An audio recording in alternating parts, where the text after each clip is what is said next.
So here we go, everybody. Welcome to another edition of the Kings of Anglia Fan Social, the show where the KOA Army share their thoughts on all things town. And hope everyone has had a good week. And it's November. We've got 1 month left of 2022. What a year it's been. And of course, been a great year as a town fan. This week, I'm joined by three fine gentlemen. I'm good with good old Dan, aka Dan Bloke, new Twitter handle. Make sure to go and follow him. Good old Ben De'Ath and the sweet Welsh Prince, Harvey Davies. Boys, it's a pleasure to have you on. We've got a lot to cover, a lot of ground to cover, so not going to muck about. Dan, let's bring you in first. How you doing, my friend? Good, mate. Really good. Looking forward to chatting all things Ipswich tonight. There's loads to talk about. Pouring down the rain in London at the moment, and half an eye on Norwich QPR in the corner. So if I start fist pumping, you know you've scored. Yes, indeed, my friend. And you were saying in the chat, it's Andre Dezelle versus Liam Gibbs, the youth products of our academy, and we see how we go. Yeah, keep us updated. Of course, this will go out a little bit before or after that, but it's fine. It's fine. We'll see Dan's reaction, and let's bring Ben De'Ath, who is an award winner. Ben De'Ath, Player of the Year award for his cricket team. Congratulations, my friend, and welcome back to the show. Thanks, Ross. What a fantastic intro. You're very kind. That is incredibly embarrassing. Yeah, had a little bit too much to drink on Saturday. We had an all-day session down Mill Road in Cambridge with our awards and a curry, but it was all good fun. Obviously slightly ruined by stoppage time at Charlton, but we're not going to be talking about that this evening. I am very well other than that, and didn't have too bad a hangover. Wasn't in too much trouble with the wife on Sunday, which was good. Just looked like a pillock walking around Cambridge with 2 trophies at 10:30 at night. But no, all very good, thank you, and looking forward to chatting all things town like Dan said. Indeed, my friend. And the final man joining us is a prince. He's a sweet Welsh prince. Harvey, always a pleasure, my friend. New homeowner. How's that been getting on? How are you, my friend? Yeah, thanks, Ross. It's been a busy few weeks. First, as you said, first pod from the new gaff. So hopefully many more pods to come. Hopefully I'll see many promotion in this house. So all moved in, all settled in now. So we're getting there slowly but surely. Good to be on again. It's been a while, hasn't it? So as the boys said, just echo what they're saying. Really looking forward to chatting all things town. Plenty to discuss. There's been lots of dramas, lots of up and downs in the last few weeks, isn't there? So yeah, let's get into it. Indeed, we shall. Let's get right into that, then, boys. October, then. It's done. It's dusted. Lots of game we covered. It's time for Roscoe's favourite 3-word review.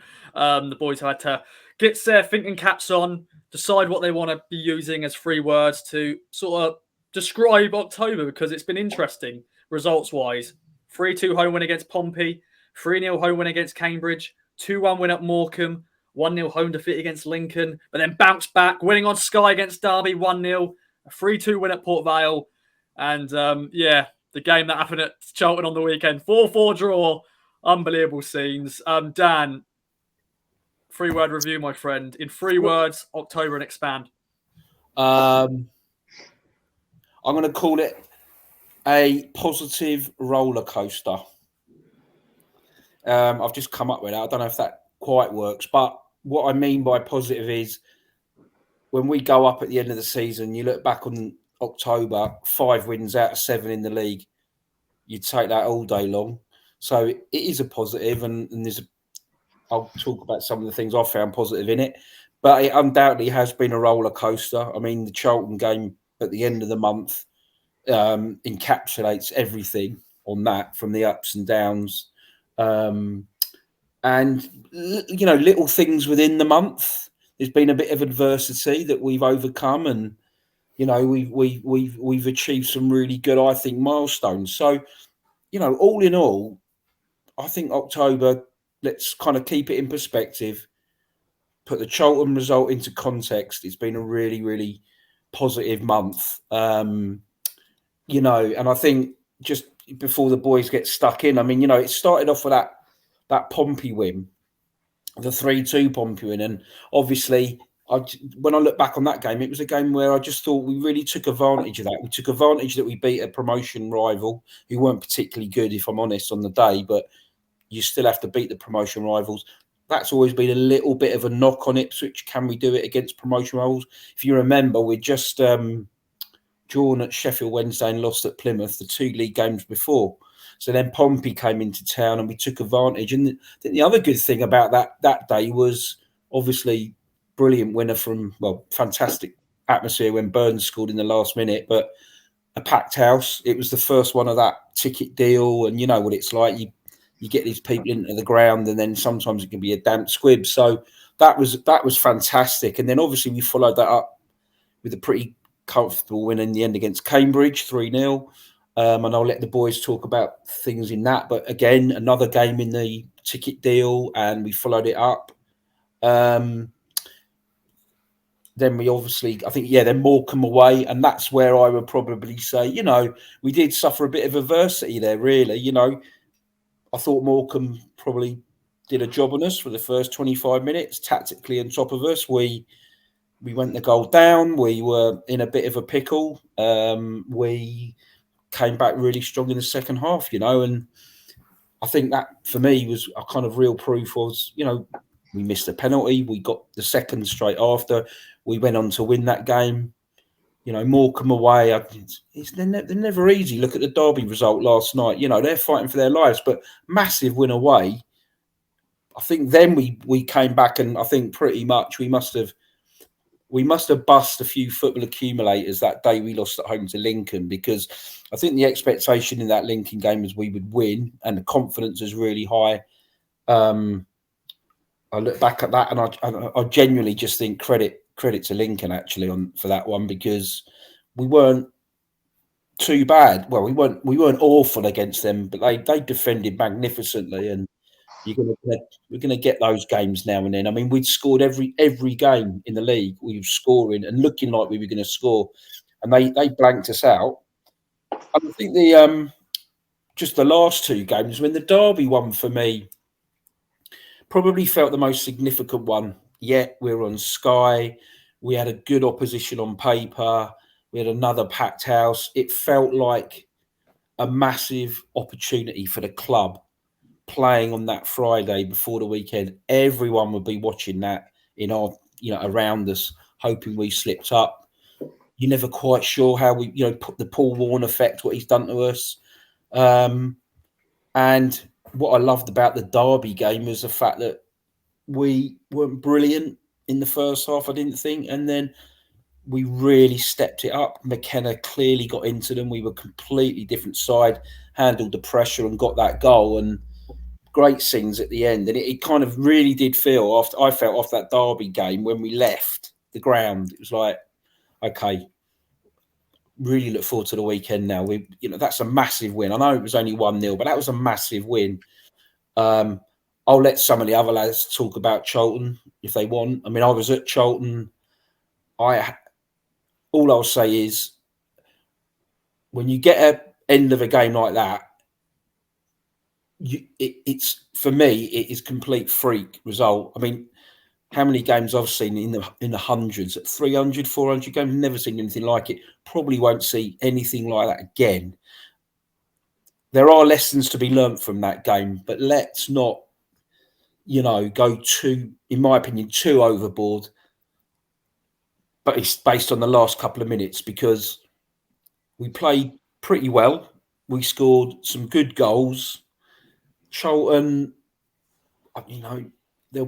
whether they'll be up there, they're not the worst opposition, and we drew the game. It obviously felt like a defeat. So I'm kind of looking at the Charlton result and thinking you've got to put that Charlton result in the context of the month. And we've had 16 points in 7 games. So, yeah, I mean, it's a roller coaster, but bring on November.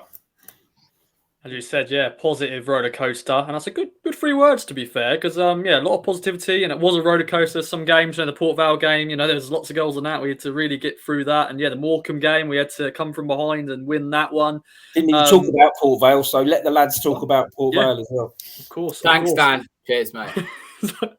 Welcome back, Ben and Harvey. But no, Dan, well said as always, my friend. And Ben, it was a very interesting month. A lot of monkeys taken off the back, winning on Sky, winning against one of the big boys of League One, coming from behind, beating Morecambe because we didn't beat him last year. But expand and your 3 words. I've thought positive mental attitude. And I mean that from the team and the supporters as sort of being this more of a development in terms of that connection with the players and the supporters. Fantastic little snippet in the East Anglian Today done by Stu about Edmondson and how the players want to play for the fans, and that seems even more evident. And there were certainly times, we go about under the Evans ownership, and other times when you felt like there was no connection between the fans and the players. So that positive mental attitude, I mean that, yes, the players have got it. And I mean that in terms of the way that we've come behind in games, the way that we've had teams frustrate us. And look, it's not always going to work out. Lincoln, again, set out that game plan. They frustrated us. We couldn't get back of their door down. Derby looked like they were going to get away with a point, but we did show that positive mental attitude to knock there down, get a goal. Should have had that penalty to take retaken. Things like that were a bit of a stickler for. Should have been retaken. We'd have won 2-0.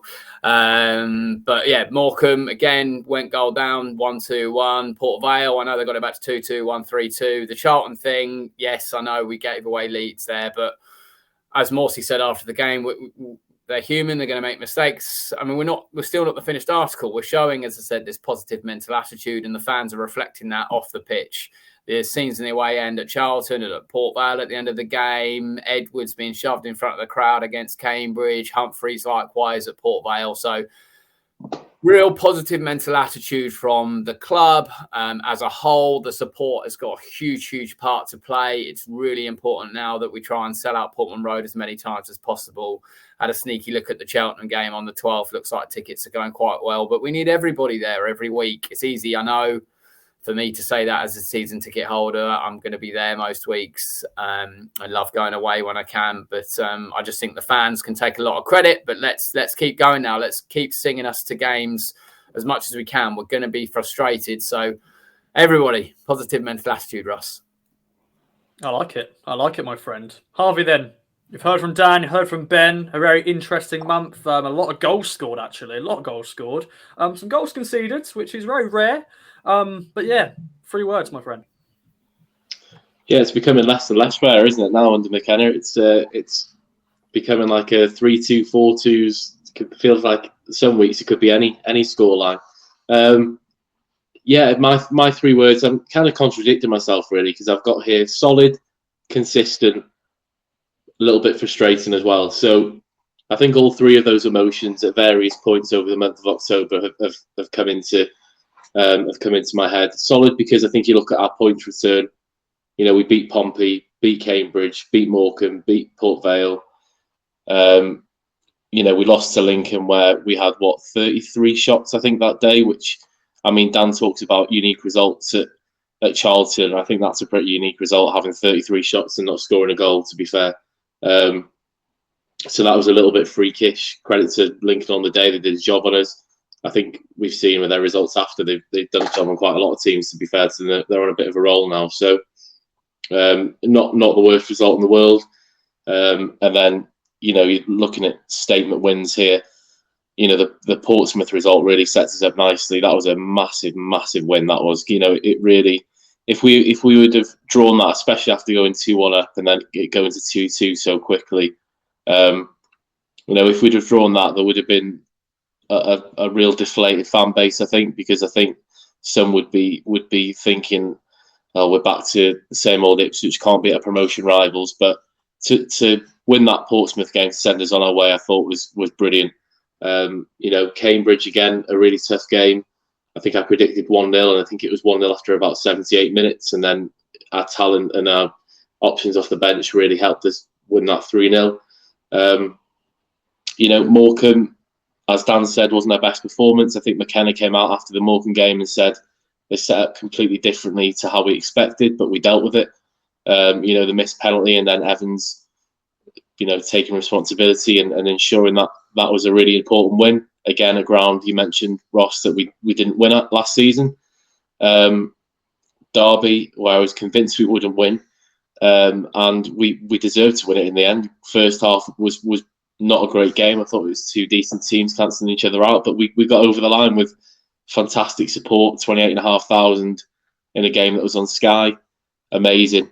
And then obviously we looked to Charlton, which, I'm still so frustrated, and so I am deflated about it still, and I shouldn't be, because when I've got down here the teams that we've played and the points that we've picked up. It's a really good month, actually. It really is. It's a really positive month, but it's just difficult to get away from that Charlton 4-4, and I'm sure over time it'll become easier. But from a 4-2 lead, that should never happen. Port Vale, again, I was at that game. I thought the first half hour of that we were pretty shoddy, but we seem to have a real resilience in us this season that I don't think we've had over previous campaigns, especially in League One. Our sort of resilience to grind out wins at times almost reminds me of how we did it in a completely different tactical way under McCarthy. We really knew how to grind out. Granted, it was probably 1-0 the majority of the time, but we knew how to grind out 3 points. And we're doing that in a much more pleasing on the eye manner under McKenna, it seems. You go back to right at the start of the season, Burton away, where is the kind of perfect example of that. We seem to have picked up a really good habit. Port Vale, I was really impressed with. They were launching direct long balls into our box for a lot of that game. And yes, we didn't deal with it perfectly all game, but we dealt with it and we won, which we wouldn't have done last season. So there's a lot of positives in there for me. We're in a very, very good position. If you'd have said to any Ipswich fan at the start of the season, start of November, you'd be second in the league, 3 points behind Sheffield Wednesday in third, only having lost 2 games all year in the league. I'd have snapped your hand off, as I'm sure many would have. So some really good results in there. It's important, as Dan says, not to get too high, not to get too low. I wish I would have reminded myself that last Saturday where I was running around my house losing the plot when that 4th goal went in. But hey ho, let's move on. Yeah, it was one of a kind game. Just crazy freak result, as we mentioned, and trying to sum up at full time was just like you just don't know what just happened in front of your eyes. So October, what a month, boys. Any other notes you want to mention, Dan, Ben, Harvey's? Anything else you want to mention from the month of October? Take away, if not. Just one. I think if we look back at the month, the boys might be able to chip in with their opinion on this. But if you look, what probably the brightest spot of the month is for me, apart from the points haul, I think was Cameron Humphreys. Just for a couple of things, I thought I watched that Port Vale game in a bar in Holland on my laptop. And I thought Port Vale were probably the best team we played in the month of October. You were at the game, so you would know. But I was really worried about that. I was really worried with no Morsey and Evans. And I was looking back at Sheffield Wednesday last season when Backinson and El Mazzuni replaced, and I was worried. And it was a joy to see Humphreys not only play really well and score that great goal, but that celebration when all the senior players ran towards him, sums up Ben's point, I think, about a positive mental attitude. I mean, literally all of them were genuinely chuffed for the lad, and he looks a really good little player. And I think it's going to be the squad that gets us up, and really real high point from October. I think that could be big for us this season. I have to be honest, that just quickly, that you make a really good point about Port Vale there. I was really, really impressed with them. I thought they were very, very good. Yes, they were direct. Yes, they threw long balls into our box, but they also played a bit as well. I thought their game plan was outstanding, and I think they'll finish comfortably top 10 this year. Personally, once they get going, and that was just an absolute joy to be at that game live, watching Cameron Humphreys. I thought he played like a 27, 28-year-old with 200 career appearances under his belt. The goal was outstanding, and I felt blessed to be there for a first senior goal, and what a goal it was. But one of my favourite moments in that game was his tackle on 70, 80 minutes, where he ran what felt like the entire length of the pitch to put in a really, really impressive tackle to stop them on a break. And you could tell he was absolutely done by that point. It was his first career, first league 90 minutes as a pro, and he was just phenomenal all game. He really was, and he didn't look out of place whatsoever, and he deserved the goal. Dan says the scenes at the end, it was amazing. I was watching McKenna while the players were all kind of surrounding Humphreys, and McKenna just looked like a proud dad. And I think in his interview afterwards, he really summed that up, where he said, he just forget about his performance. He's just chuffed for him. If it wasn't for Cameron Humphreys, we don't win that game.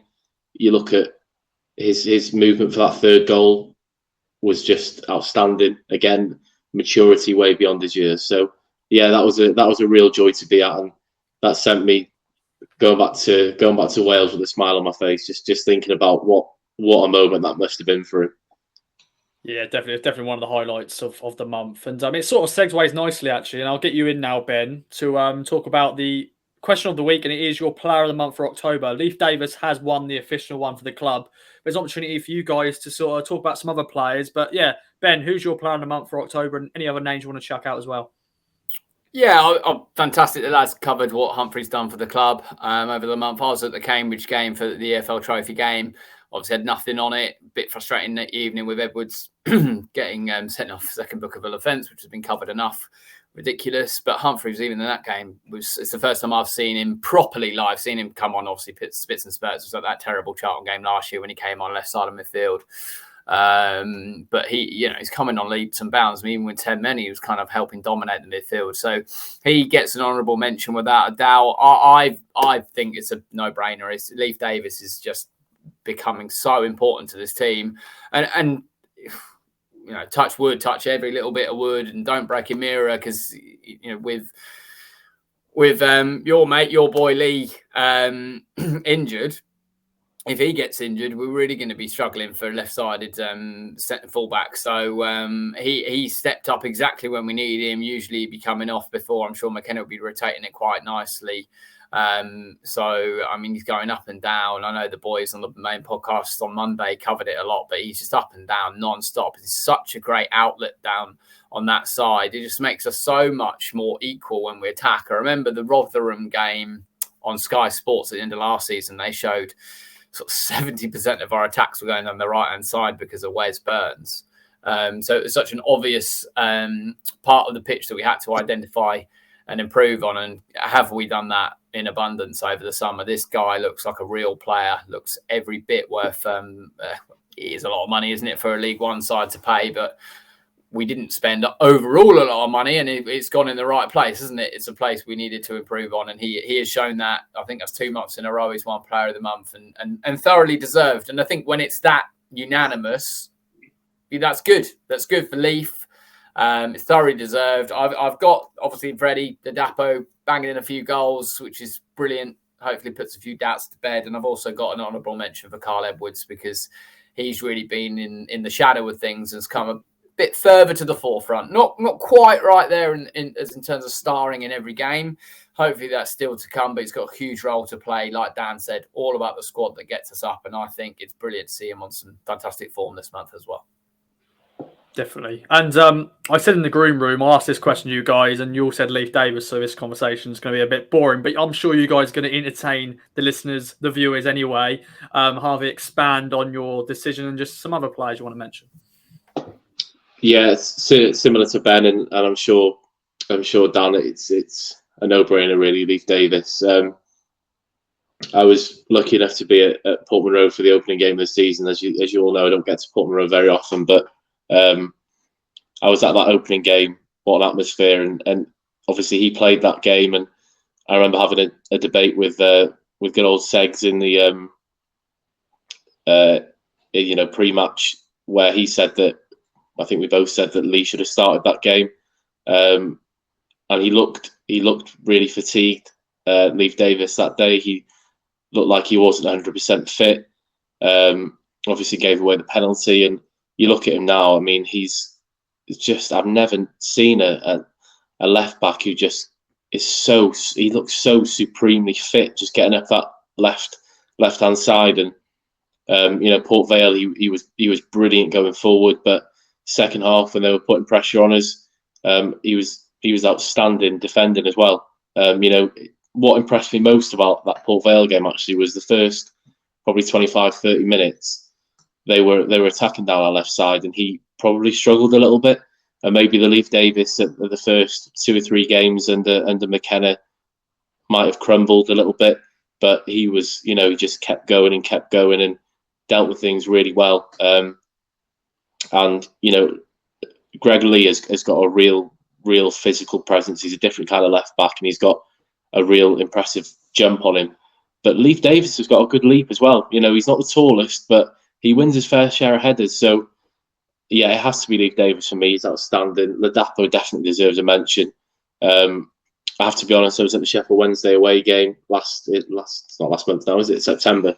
And when he came on, I was a little bit concerned. He looked disinterested to me. He's not fantastic off the bench. I think the majority of people might agree with that. Doesn't look like the same player he looks when he starts. But I mean, that Charlton finish, it's one of my favourite finishes of the season, to be honest with you. The way he controls that, spins the defender he sent it for a hot dog, didn't he, really? Had to let the steward let that defender back in after that movement. And the finish was just outstanding. And it's such a shame it wasn't a winning goal. But he's really hit the ground running now. And I know our good old friend Brad would like to hear that. He's really coming into his own. I think he's on to 6 or 7, is he, for the season now? I think it's 7. So Ladapo definitely deserves a mention. He'd be starting most weeks for me, but we all know that's not how McKenna thinks, and that's not how McKenna works. So Davis with a shout out for Ladapo and Kyle Edwards as well, because he's a real player, Kyle Edwards. Once he finds that even more consistency under McKenna, he's going to be hard to drop. He really is. So them 3 are the biggest kind of names that jump off the page for me. But yeah, Davis thoroughly deserves it. Yeah, he just needs a goal, doesn't he, now, Davis? I think he's getting closer. He's getting closer. Yeah. Do you know, I feel like he's going to, out of nowhere, he's going to take a free kick and he's going to score an absolute scream. Well, I think that's what he needs. Our corners have been so much better, so much more productive when he's been on them. He's, for years and years, I remember even going back to, when Grant Ward used to take corners, and he used to infuriate me. The kind of like corners with absolutely no pace in them, where a 5'1" keeper could come out and collect it. It was that simple. But Davis really gets them in with power and precision a lot of the time. And I'm finally, when we're getting corners again, I'm getting a little bit excited, which I haven't done for so many years. So he's bringing so many different qualities to the team, which are really important. But fingers crossed he stays fit, because he's turned into, in my opinion, the signing of the summer. Definitely. And yeah, October, we actually scored a few set pieces. It's not the set piece clacks anymore. We can score from corners, so that's good. Dan, the boys have covered all the players, and Leif Davis is the obvious one, but expand on that, my friend. I think now we know the way McKenna likes to play things, particularly up front with the rotation. Davis for me as well, but for all the reasons said before. But I'm really chuffed for Ladapo now. Ladapo's reputation was, when we got him, was he's a great striker in between the posts. You know what I mean? Pretty clinical finisher. When you get him kind of in between the posts, and he's beginning to prove that now. And I think it's been tough for him playing in the formation we play as well, Ladapo. Do you know what I mean? But I've been really impressed with John Jules and Jackson as well.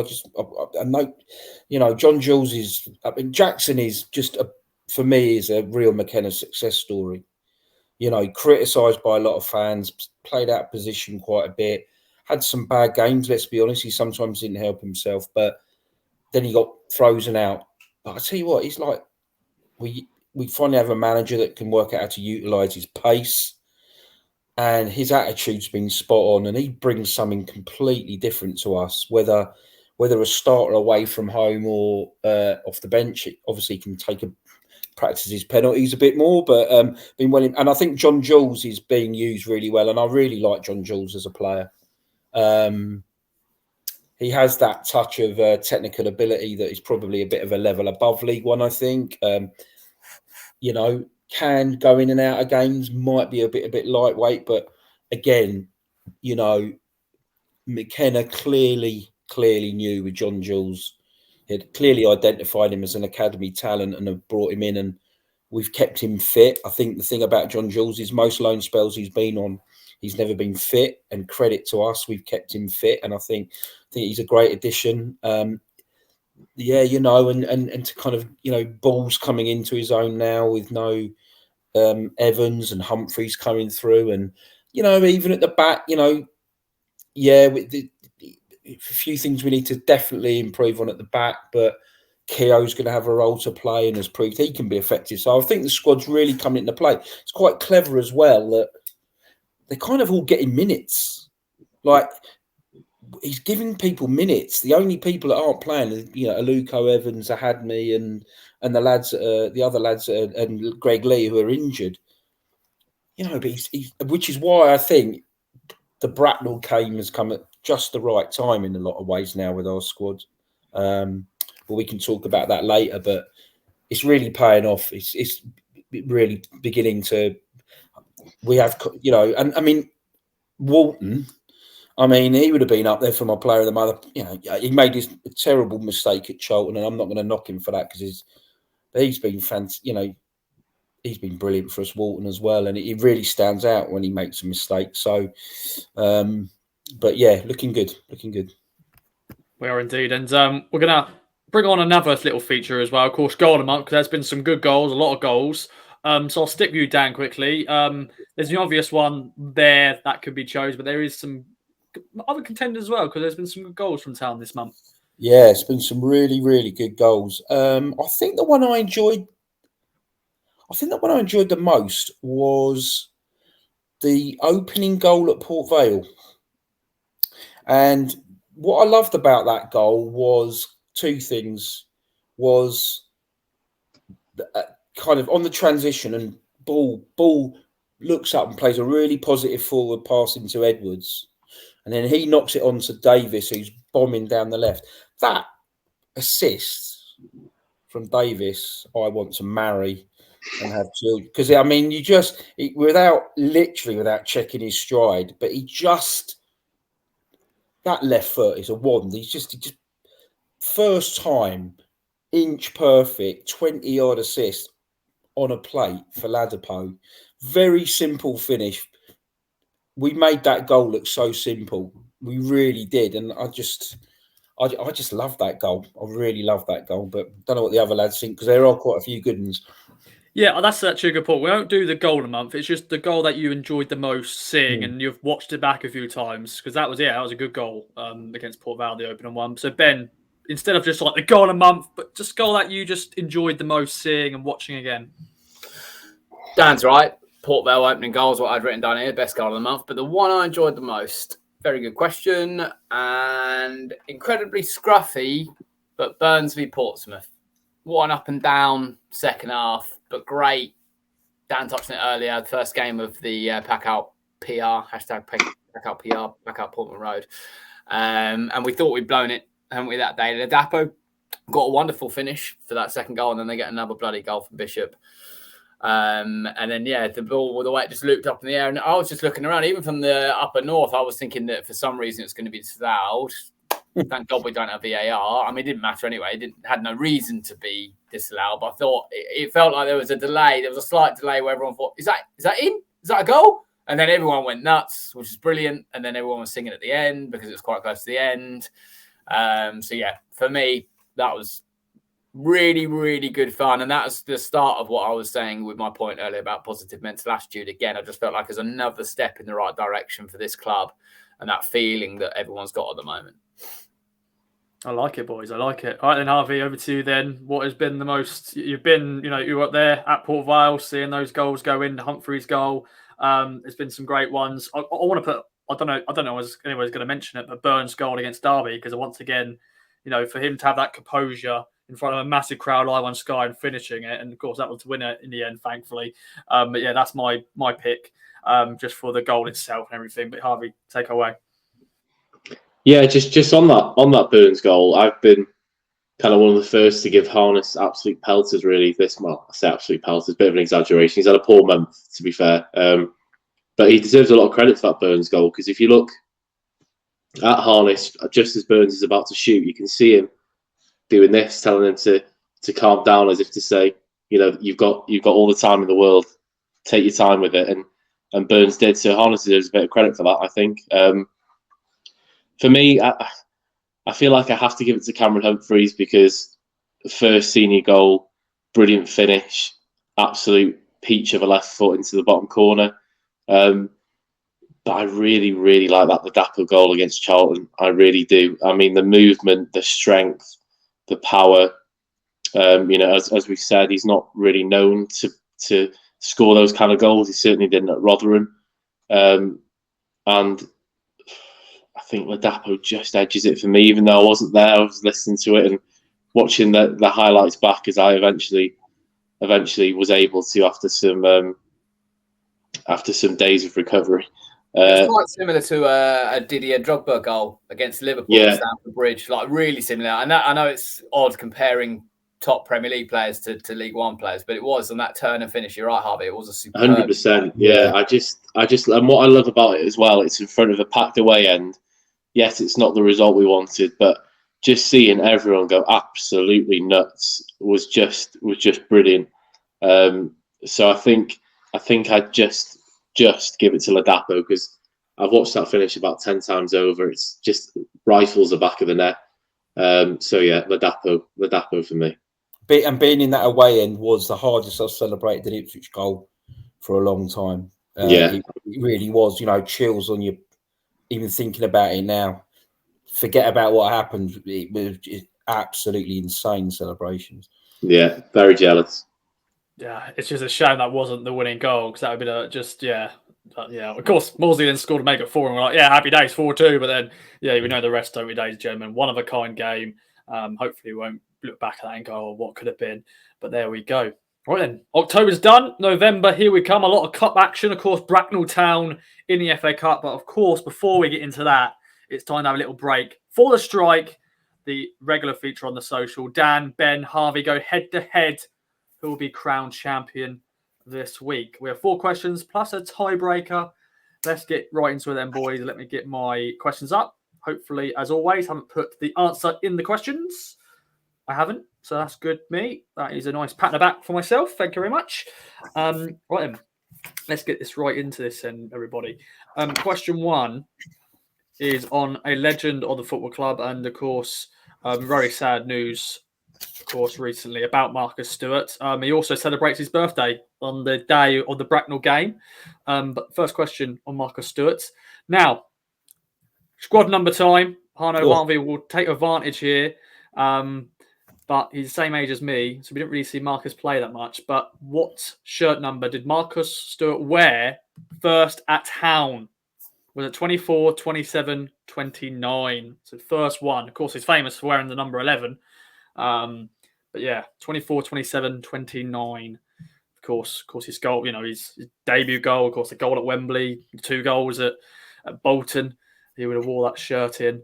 But what number is it? 24, 27, 29. Ben's grinning. So we'll start with you, Ben. What is it? You're muted, but it is 27 he's gone for. 27, yeah. Sorry, 27. It's fine. 27. It's fine. Dan's gone 24. Dan, I'm disappointed in you. I am so disappointed in you. Harvey. Yeah, I've also gone 27. Yeah, good. See that. Dan. I was there.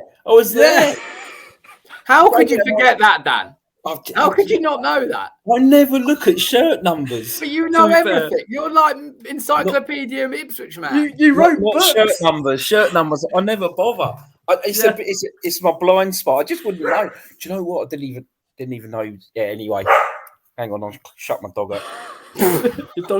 His dog annoyed with you now. His dog. To be fair, when I said squad numbers, Dan straight away gone, I don't know. But yeah, 27, of course, 11. So it's 1-1-0. 11 in the Prem, of course. Well, Dan is just currently getting rid of his dog. While we do that, we'll just get the second question up, and you guys can have a little bit more of a think. It is Janoy's birthday this month. Now, he's from which Caribbean island? Is it Barbados, Dominican Republic, or St. Lucia? So, yeah, he was born here. Of course, then moved to England. Yeah, very interesting. He started at Luton, then he went to Spurs, then he went to Aston Villa. So, that's going to be another question, like where did he start his first youth career? But I thought, let's bring where he's from. So, what do you reckon then, boys? Harvey, straight away, I feel like, he knew it straight away. He knows his boy JD. So, Harvey, over to you first then, my friend. I've gone for St. Lucia. Yep. I went Dominican Republic. Ooh, it is St. Lucia. So, Harvey has taken the lead here, 2-1-1. But Dan, of course, gets the point as well. So, you're back in the game, my friend. And I'm sorry to say, Dan, it's shirt numbers time. It's like a raffle. See if I get it right. Yeah, pretty much. And I thought this is actually he just celebrated his 50th birthday recently, but also it's a nice connection to Needham Market. Of course, they're in the first round of the FA Cup for the first time, and Kevin Horlock is their manager. And I thought we've got to use it as a question. So, what shirt number did Kevin Horlock wear at Town? Was it 11, 14, or 18? Of course, I didn't say in the intro, ladies and gentlemen. Play at home. Always play at home, wherever you are. If you're driving to work, you're driving wherever, you're walking your dog, or if you're just chilling on the sofa with a beer, let us know how you get on. I actually just want to, before we actually get this going, I just want to double check the answer quickly, guys. Let me just quickly get it up. Yes, I've got it right. Okay, there we go. Okay then, Harvey, Ben, Dan, show us the answer. Is Harvey going to make it 3? 11. 14. 11. Yeah, Dan, it is 11, my friend. I'm sorry to say. And it segues nicely onto the Marcus Stewart one, because that was, of course, Marcus Stewart's first Premier League number. And then, So clever, Ross. You're so clever. I know.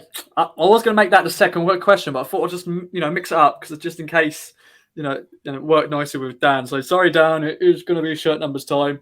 But that's fine. So Harvey, 3, 2, 1. Question 4 here is on Bracknell. Now, Bracknell is based in which county? Berkshire or Hampshire? And Dan, you should get this right. But yeah, Berkshire or Hampshire? Am I allowed to guess this, or am I still in it? You're technically silly. You can still get a consolation point, but it's between Harvey and Ben now. Let them go first. Okay then, Harvey, you're winning, so we'll go with you first. I've gone for Hampshire. I don't know whether that's right or not. I think it's Berkshire, so that's fun, isn't it? Oh. It is Berkshire or Berkshire. Berkshire. Yeah, so it's going to go to a tiebreaker. Oh. Ooh. Here we go. Come on, lads. Let's see then. Now, tiebreaker is on a man who's having his birthday this month, and he probably will play at Bracknell because he doesn't play many games, and it is good old Vaglag Alanki, easy for me to say.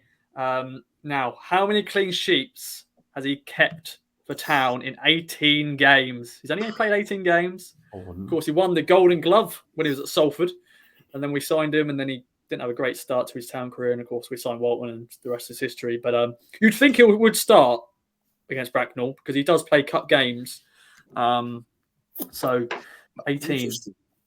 Dan, you can still play at home as well. If you get it bang on, my friend, you know what? Have I won the whole thing? Yeah, nice. Yeah, all right. yeah. But if you don't get a bang on, whoever's closest between Harvey and Ben, they win it. It's a tough one, that. Because 18 games. Of course, there's been a few, of course, Papa John's Trophy games, of course, this year. He played a few league games, of course. Oh, Papa John's. Yeah, all competitions. 18 games in all competitions. Right, so I was thinking played in the FA Cup games, of course. So yeah. Right. Well, we'll start with Harvey and Ben first. See what they say, and then we'll go to you, Dan, to see if you get it bang on to steal the strike this week. So Harvey, Ben, what do you reckon? Then 18 games. How many clean sheets? I've gone for George Edmondson, number 4. Probably not. You can't see that, can you? But it says 4. There you go. Oh, I can see it now. Yeah, that looks good. Good. He's arty. If you're watching on video, Ben's been very arty with his 4. Nice there. He's very bold. Very font, nice font. Thanks. And he's put some other bits on it as well. He's put What else have you written on it? Oh, I just looked behind me just to see what they look like. I'd even write British Red Cross and EFL because I was bored while you were rattling on. All right, mate. All right. I was just giving some extra context to the question. No, I enjoyed it. I'm being mean, Ross. You're I know. superb. I know. It's all right. It's like being superb. Sorry. Yeah, 4. 4. Harvey, what are you going for? I gave our man Vaz a bit more credit, rightly or wrongly, probably wrongly. I went for 7. Okay, then Dan.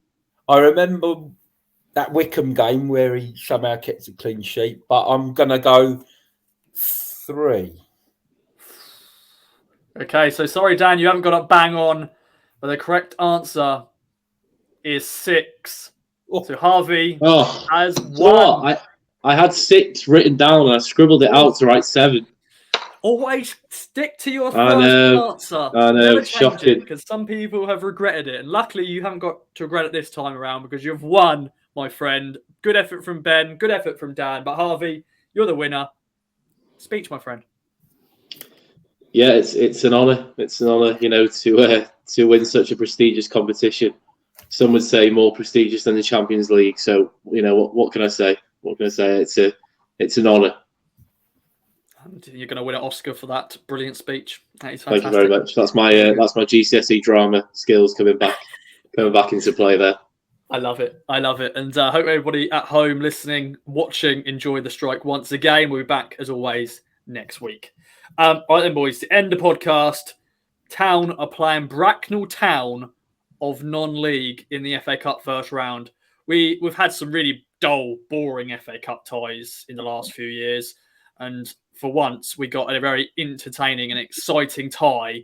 Bracknell Town, who play in front of 300 people, and no disrespect to them, they are non-league, but it's going to be I can't wait. It's going to be amazing, and it's an opportunity now to bring your hot takes to the party. We brought this feature last week, but Dan, some hot takes for this game, to the sublime, to the ridiculous. What's going to happen in the game? Anything going to happen randomly outside in the game? Just take it away. It's right. What's going to happen is the sublime. My sublime moment is that the world will see the secret will be out, and Cameron Humphreys will be out there on national TV, and it will be like, oh, here he is. This is the lad.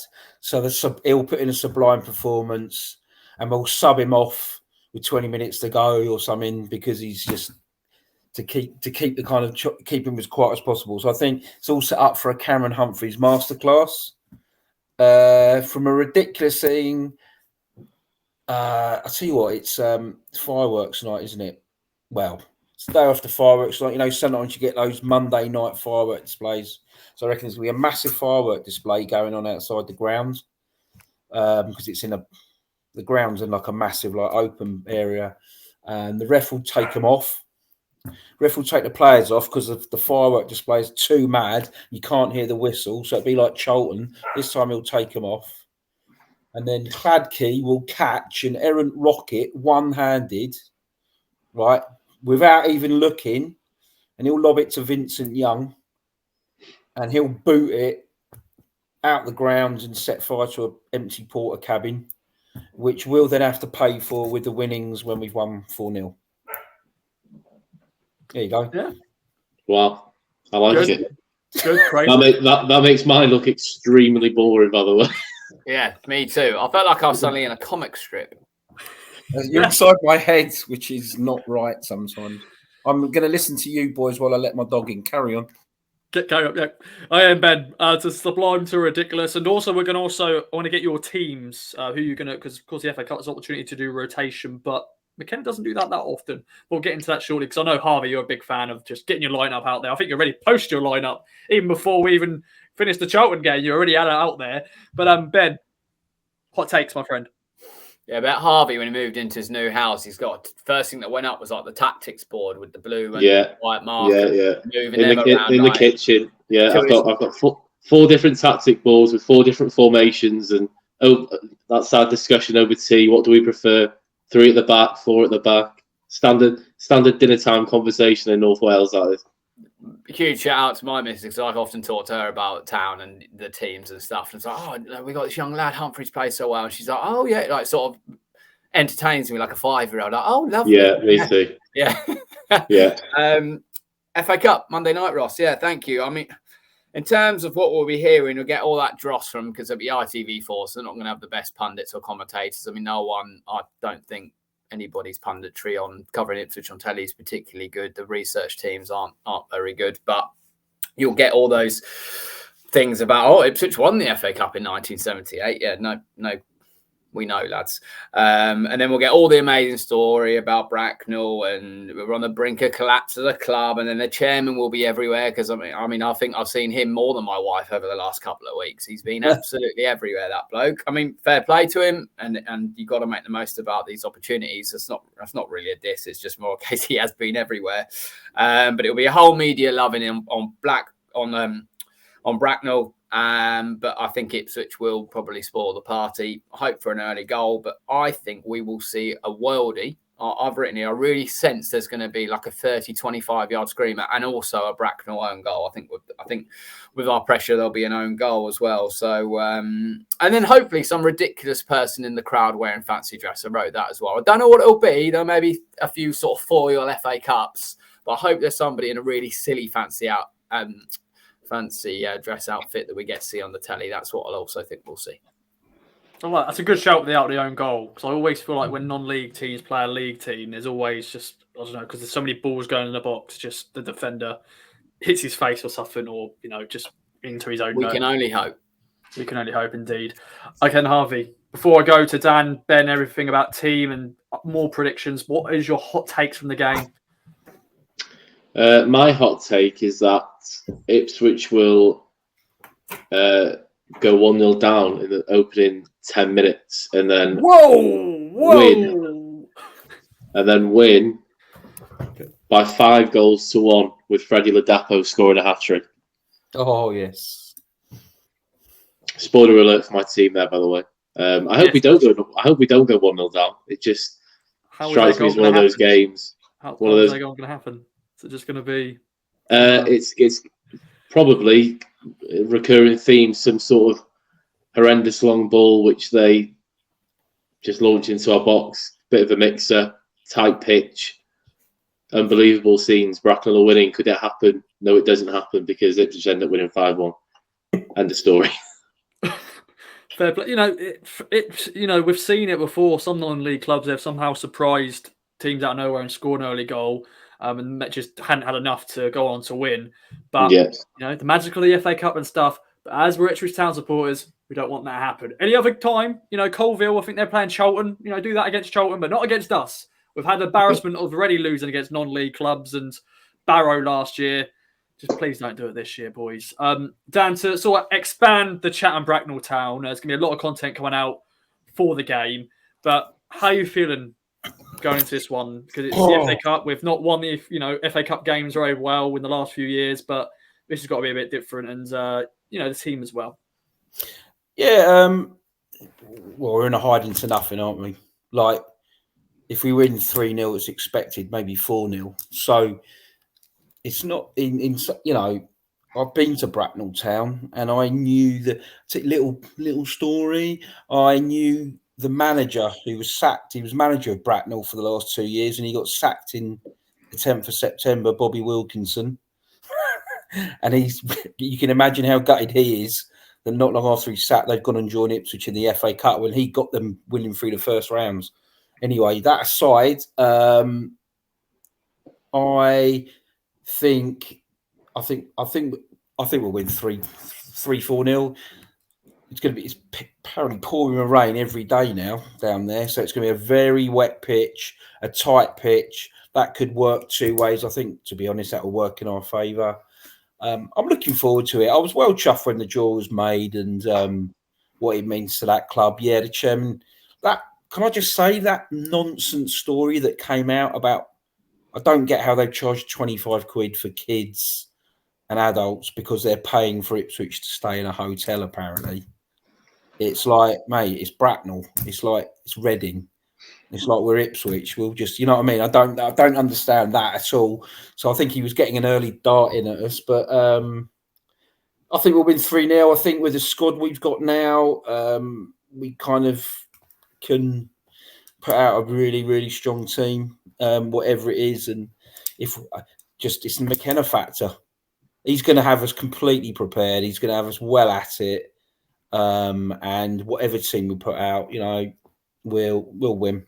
And it'd be interesting because the second round draw will be taking place before the game. Of course. So you never know. That could be quite interesting. Good luck to Needham Market.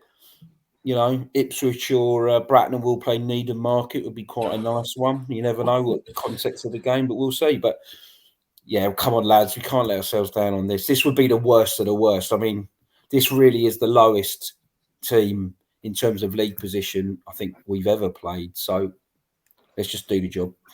Yeah, get the job done. Ben, I'm just going to skip over to from you to Harvey quickly because Harvey's the man who likes to do the team. So Harvey, bring out your 11, my friend, and we'll go back to Ben in a second. So take it away. Yeah, I've had some different opinions on this, and I can see why. To be fair, I just think McKenna might want to go strong after. I say strong, you know, strongish after what happened at Charlton, or he might not think about that at all, which, to be fair, he strikes me as a person that might be the latter. Completely different game, completely different opposition, you know, completely different circumstances. But I'd have Haladki in goal. I'd have Vincent Young at right back. Not 100% sure whether he's fit or not. I'm sure we'll find out later in the week when McKenna does his presser. Leif Davis needs a rest. You know, we said before we want him as fit as possible. I wouldn't even have him on the bench, to be honest with you, for this one. So there's a different. You've got Armin, haven't you, who can play at left back. I'd be looking at putting Cam Humphreys there. I know it's not his favourite position, but I want Sam Morsey playing in this, and that might sound a bit ridiculous, and I get why, because you don't want your captain being injured in a essentially what is a nothing game. But I just feel like they're going to be a real physical team. They're going to get in our faces, and even if Morsey plays for 55, 60 minutes, I think he'll help us a lot. You know, as soon as it's 3-0, 4-0, as Dan says, take him off. I'd play Kamara in midfield with Morsey, behind a back two of Keogh and Edmondson. I'm not 100% sure whether Burgess is. I know he came on at Port Vale, but he as a masked man, I'm not sure whether he's 100% fit yet. Right wing, Chirewa probably, but I'm not totally against Burns playing, I have to be honest. Caden Jackson on the left. I'd play Marcus Harness in the kind of centre attacking midfield role. And I'd play Freddie Ladapo again, similar. I wouldn't be playing them all game. Ladapo 55, 60 minutes. But the last thing we want is chucking all of the youngsters out and it being 0-0 with 70 minutes gone or something like that. It gives us a little bit of a mountain to climb, puts a bit of pressure on us. So my logic for the team is get 3-0 up at half time. That'd be nice. Or, 55, 60 minutes, 3-4-0. As soon as that's the case, result is completely out of sight. Get them all off and bring some youngsters off the bench to give them some experience against, what will be a really good crowd and live on telly and that kind of thing. So that's my logic. But again, as I said, I can see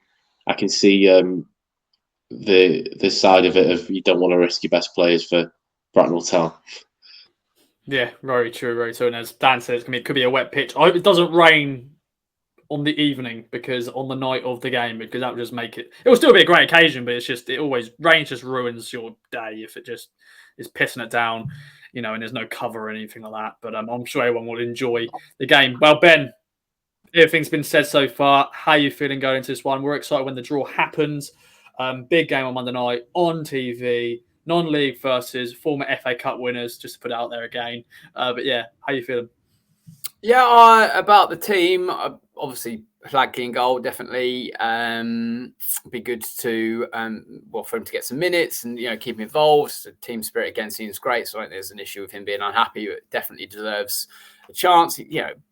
when he first signed, there was a few issues there, but when he has come in and deputised for Walton, he's been superb. So I think he's probably also benefiting from that relationship and the coaching staff we've got now, etc., and become a better goalkeeper. I'd actually have a slightly different back four. I want to see Humphreys in midfield, so I would have Vincent Young at left back, and I'd have the young Abaji at right back, who played really well in the Cambridge game I saw, and I think he'll be fine for this level.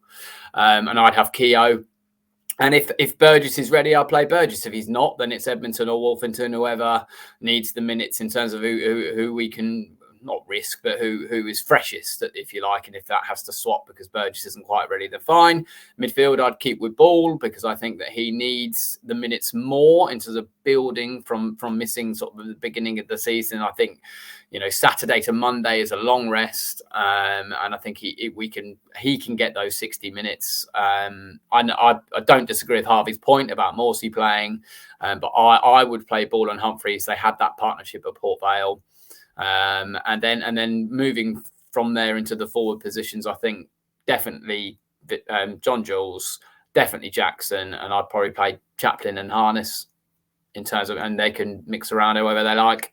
Whoever goes through the middle, John Jules quite often goes through the middle. I think when he plays in terms of holding the ball up, I don't think Ladapo with the minutes he's played, are we really going to be nailing it up top for him to try and hold up and get bodies around? I think the way we beat them is keeping the ball on the floor and pinging it around behind the fullbacks, those 5-10 yard passes. So that's the way I see it. I'm really looking forward to it, actually.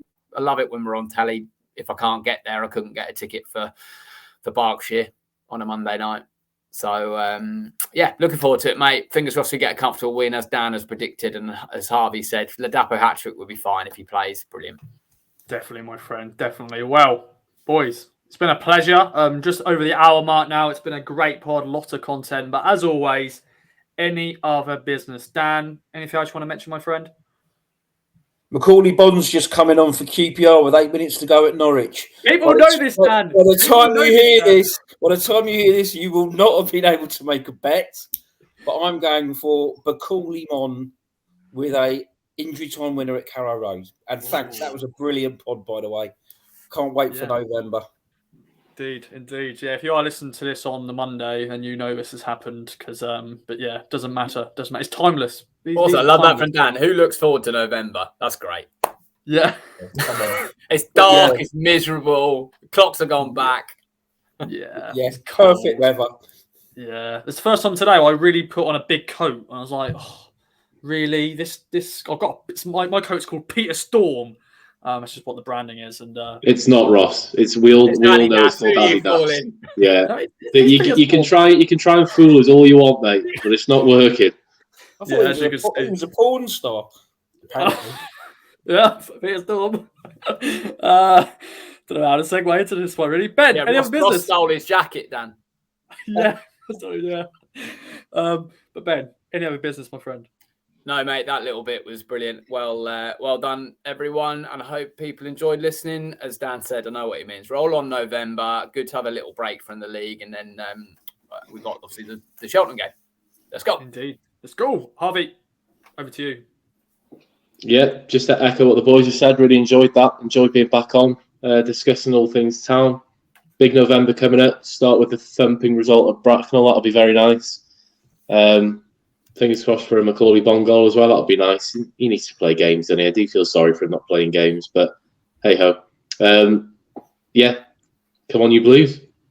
Oh, yes, indeed. Up the town, come on, you Blues, and all that jazz. And thanks for joining me, Dan, Ben, Harvey. Thanks, everyone, for listening. Of course, support our sponsors at Manscaped. Use the code KOA. You get 20% off and free delivery. And, of course, we've got new sponsors, Ginger Pickle. Big shout out to them. Thank you very much for sponsoring us. Of course, Tony Southgate. I know you're listening, my friend. Hope you're doing okay. We're back with much more content. Of course, look out for the Bracknell Town content. We're going to bring out loads of different great content. We'll be back next week for the Fans Social to cover all that and everything else. I've been Ross. Thanks again for listening. Bye-bye for now.